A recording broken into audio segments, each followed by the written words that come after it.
The last letter.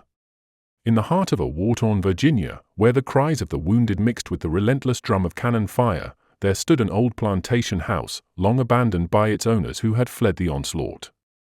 Its walls, peppered with bullet holes, whispered stories of the past as the Confederate and Union lines blurred around it in a merciless dance of war. One evening, as the sun dipped below the horizon, casting long shadows over the broken fences, a lone figure approached the house. He was a Confederate soldier named Thomas, weary and covered in the dust of battle. His uniform, once a proud gray, was tattered and stained with the blood of both friend and foe. In his pocket, he carried a letter, sealed and creased, addressed to a Miss Eleanor Rigby in Savannah, Georgia, a name written with a hand that trembled with more than just the chill of the coming night. As Thomas entered the dimly lit parlor of the house, he noticed another figure already present, a Union soldier, young and seemingly unscathed, who introduced himself as Private James Monroe. Despite their allegiances, the war outside made them nothing more than two souls seeking a momentary reprieve. They spoke little, mostly nodding or passing a weary smile as they shared the warmth of a small fire that Thomas had managed to kindle with some old, forgotten logs. Hours passed, with only the crackling of the fire piercing the silence. Thomas, his eyes heavy with exhaustion, finally spoke, his voice barely a whisper. "I have a letter," he said, drawing the envelope from his pocket. "It's to my fiancée.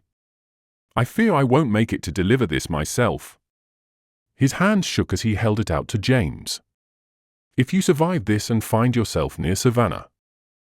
James took the letter, nodding solemnly. "I will see it delivered, Thomas." "That's a promise."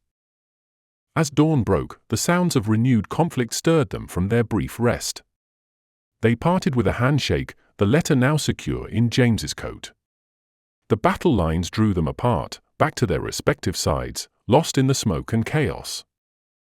Weeks later, James, having survived the war's merciless conclusion, made his way to Savannah.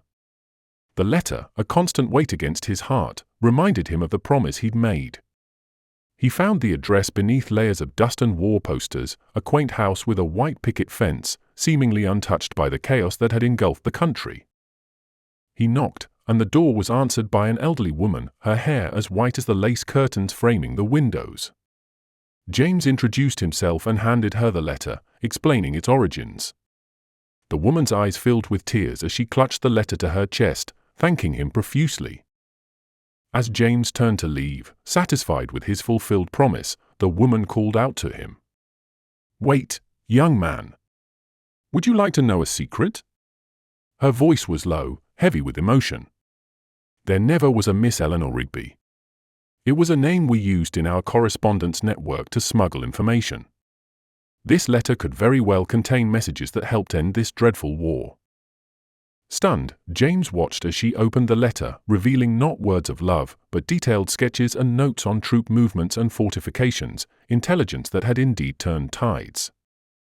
As he walked away, the weight of the revelation heavy in his heart, James realized that in war, not all is as it seems, and sometimes, love letters are more than just expressions of the heart. They are weapons of war, veiled in whispers and sealed with hope.